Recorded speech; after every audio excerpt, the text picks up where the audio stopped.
pessoal, a paz. Hoje eu queria trazer para vocês uma reflexão muito importante. Queria compartilhar com vocês, eu estava lendo agora de manhã, essa revista de Dom Estevão, número 518, Pergunte e Responderemos, do ano de 2005. E é uma reflexão sobre a vida cristã. Eu achei muito importante nesse momento em que as pessoas muitas vezes acham que seu testemunho vem pelos combates visíveis, né? Enquanto a vida cristã, ela sim se expressa no nosso dia a dia, mas principalmente pela nossa vivência interior da fé. Essa interiorização é necessária para nos trazer a paz e a firmeza para tudo que nós fazemos, né? E concentrar no que realmente é importante para essa vida cristã. Então, por isso eu quis fazer essa reflexão.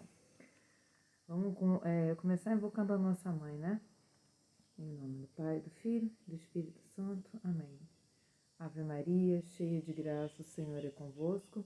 Bendita sois vós entre as mulheres, e bendito é o fruto do vosso ventre, Jesus. Santa Maria, Mãe de Deus, rogai por nós, pecadores, agora e na hora de nossa morte. Amém. Então, eu vou pegar algumas passagens que Dom Estevão colocou aqui e vou citando as palavras dele para vocês, tá? Partilhar com vocês. Então, Dom Estevão Bittencourt nos lembra o seguinte: outrora éreis trevas, mas agora sois filhos da luz no Senhor. Procedei como filhos da luz. Bom, aí eu fui até essa passagem, que é a Carta de São Paulo aos Efésios 5:8, e ele vai dizer assim, eu até achei a tradução da Ave Maria assim, muito interessante. Outrora éreis trevas, mas agora sois luz do Senhor, luz no Senhor. Comportai-vos como verdadeiras luzes. Ora, o fruto da luz é bondade, justiça e verdade. Procurai o que é agradável ao Senhor e não tenhais cumplicidade nas obras infrutíferas das trevas. Pelo contrário, condenai-as abertamente, porque as coisas que tais homens fazem ocultamente é vergonhoso até falar delas. Mas tudo isto, ao ser reprovado, torna-se manifesto pela luz, e tudo que se manifesta deste modo torna-se luz. Por isso a Escritura diz: desperta tu que dormes, levanta-te entre os mortos e Cristo te iluminará. Ou seja, as palavras de Cristo iluminam a nossa vida e nós somos luz. Por isso que ele está dizendo: outrora erais trevas, mas agora sois luz no Senhor. Comportai-vos como verdadeiras luzes. Né? Mostrai com as vossas ações, com a vossa verdade, porque está dizendo aqui, o fruto da luz. O que Cristo faz? A luz do mundo. Nos faz bons, justos e verdadeiros. Tá? Então, aí para começar, ele faz essa reflexão. Com estas palavras, vai dizer Dom Estevão Bittencourt, descreve o apóstolo, né, São Paulo, o itinerário da vida cristã. É passar das trevas da ignorância e do pecado para a luz da fé e da virtude. Este passar, porém, é progressivo. Ocupa o espaço de nossa caminhada terrestre e só estará terminado quando chegarmos ao encontro face a face com a luz eterna. Ou seja, essa luz que nós buscamos é uma busca que só termina com a nossa vida terrestre. E aí a gente vai encontrar essa luz face a face. Então, não haverá mais como crescer, ao passo que agora ainda há que progredir. Ou seja, nós nunca estamos prontos. E essa é um alerta, né, que aqui Dom Estevão está fazendo. Nós não estamos prontos, por mais que nós estejamos no caminho, né, fazendo as obras e tudo mais, nunca a gente deve se ter em alta conta, se ter como prontos. Esta condição comunica à vida do cristão alguns traços característicos. Então vamos a elas. A vida cristã é um contínuo anseio. Anseio de quê? Anseio de verdade, amor e vida, sem contradição nem ameaça. Em suma, anseio daquilo que o olho não viu ou o ouvido jamais ouviu. O ouvido jamais ouviu. Está em 1 Coríntios 2,9. Separei essa leitura também para nós. Vamos ler aqui.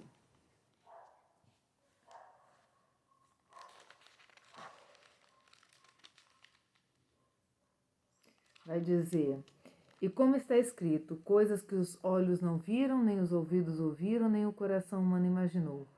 Tais são os bens que Deus tem preparado para aqueles que os amam. E nós, sabedores de que esses bens nos aguardam, a vida cristã se pauta por essa busca, ó, anseio daquilo que o olho não viu.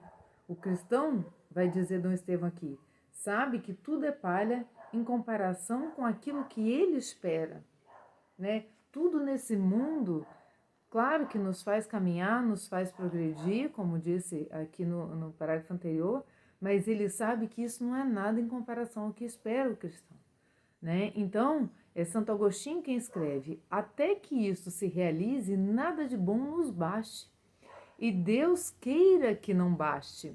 Queira que nada que nós tenhamos na nossa vida nos satisfaça plenamente. Isso é bom, que nós não estejamos satisfeitos plenamente aqui. A vida cristã nos inspira a sentir isso.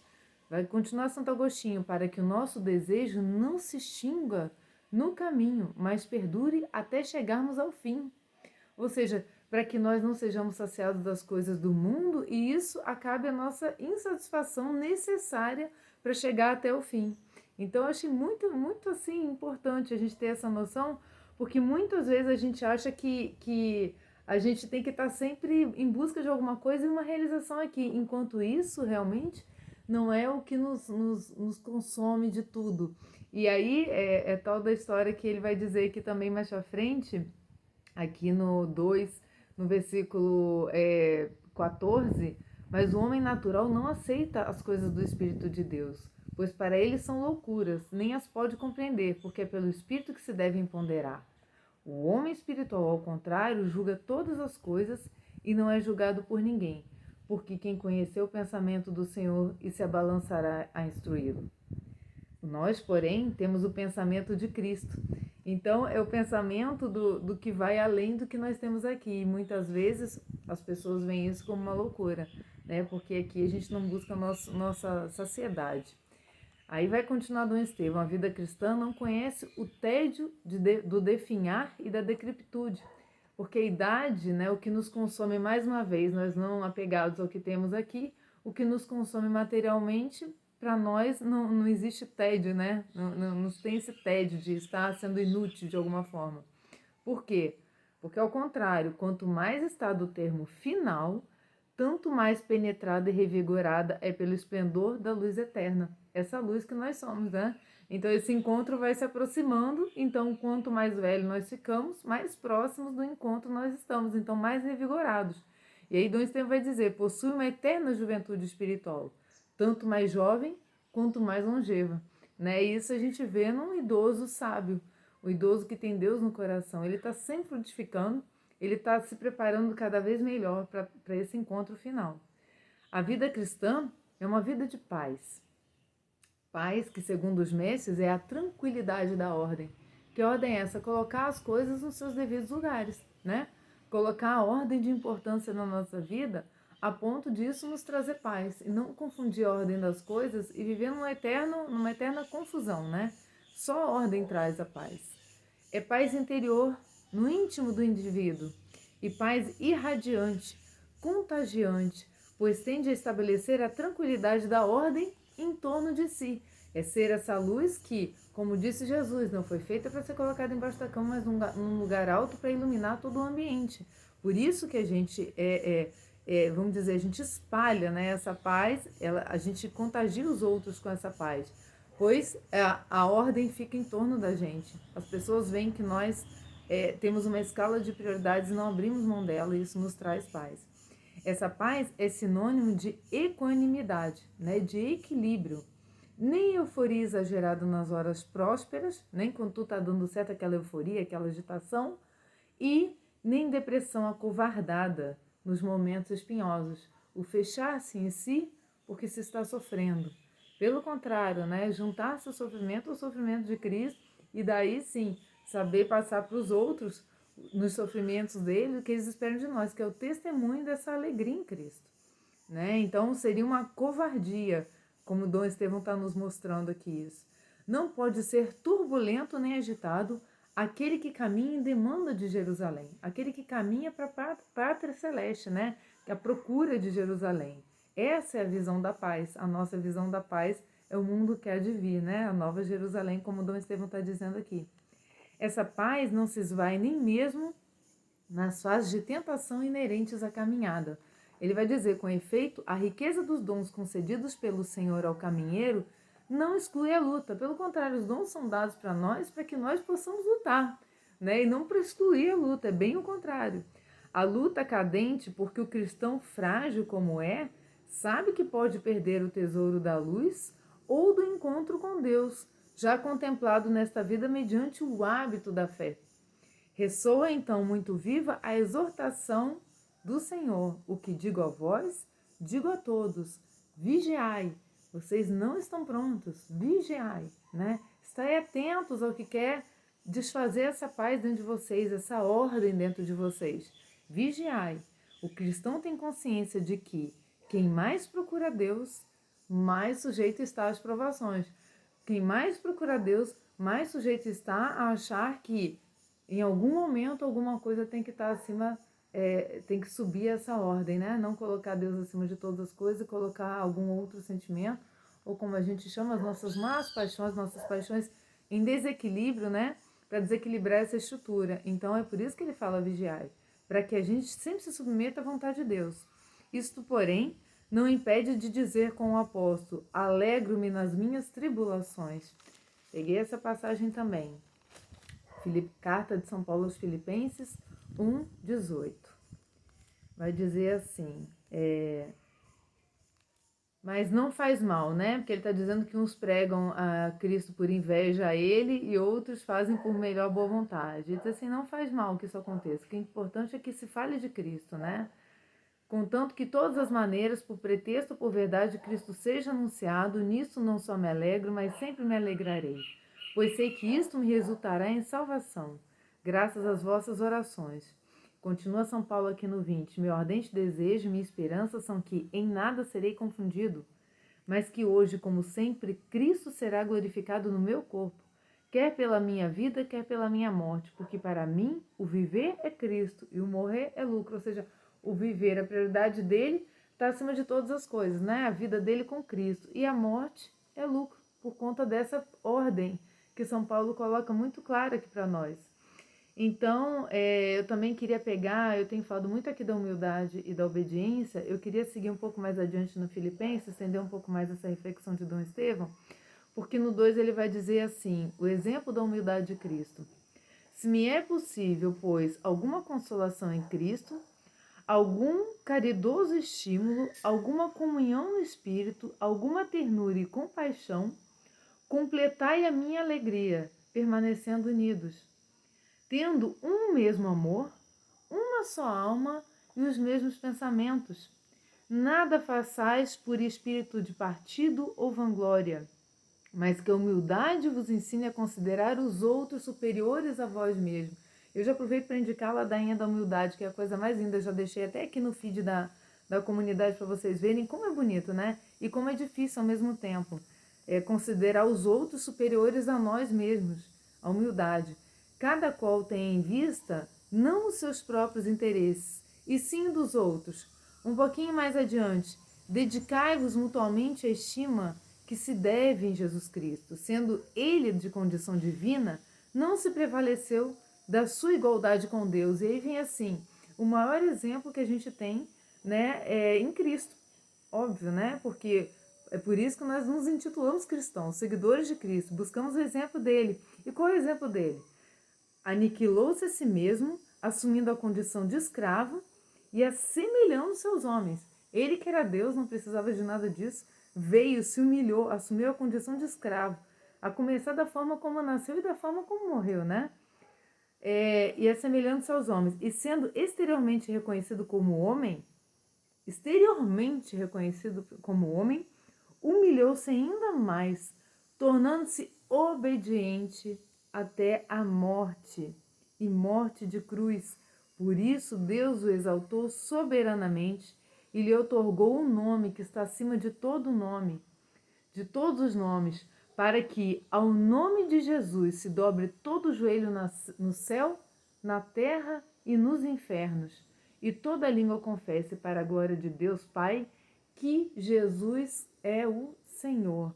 Essa leitura é forte, ela resume a nossa vida cristã, né? E Dom Estevão termina dizendo aqui: eis um esboço do retrato do cristão que decorre das palavras de São Paulo aos Efésios, né? Sois luz, né? Sois luz em Deus, sois a luz de Deus. A Virgem, mãe dos homens, sejam confiados os anseios dos filhos da luz que caminham em demanda, em procura da plenitude, né? Desse mundo que há de vir. E aí eu queria dizer que assim, o que de mais importante nós podemos fazer nessa caminhada, eu queria muito trazer para vocês essa leitura de São Mateus, que no vídeo anterior eu só passei por ela, né, porque eu não tinha ela em mãos para ler para vocês, mas eu faço questão de dizer que, por mais que a gente tenha essa vida espiritual muito em paz, com as ordens todas, né, amar Deus sobre todas as coisas, né, colocar Deus acima de tudo na nossa vida, a fé sem obras, a gente sabe que São Paulo diz que também é morta. Então eu aproveito essa passagem do Evangelho de São Mateus, no 25:31, diz assim: quando o Filho do Homem voltar na sua glória, e todos os anjos com ele, sentar-se-á no seu trono glorioso. Aquele trono que eu aproveito para dizer que nós não devemos ocupar, né? O trono da nossa vida, quem ocupa é Cristo. E aí, como é que ele vai separar? Todas as nações se reunirão diante dele, e ele separará uns dos outros, como o pastor separa as ovelhas dos cabritos. De que forma? Então o rei dirá aos que estão à direita: vinde, benditos do meu Pai. Tomai posse do reino que vos está preparado desde a criação do mundo. Ou seja, eu e você somos chamados desde a criação do mundo para esse reino. E Cristo ensina exatamente qual é o caminho. Como é que a gente toma posse imediata no dia do julgamento, do juízo final? Porque tive fome e me deste de comer, tive sede e me deste de beber, era peregrino e me acolhestes, nu e me vestistes, enfermo e me visitastes, estava na prisão e vieste a mim. E o contrário, né? Vai acontecer com aqueles que não fizeram, né? Em verdade vos declaro, todas as vezes que fizestes isso a um destes meus irmãos mais pequeninos, foi a mim que o fizestes. E aí eu aproveito para perguntar, né? Quando que uma pessoa tem fome e a gente dá de comer? Será que é só comida? Ou será que é a palavra? Será que é o nosso exemplo? Será que é um consolo no momento necessário? Que fome é essa? Que fome maior que o ser humano pode ter?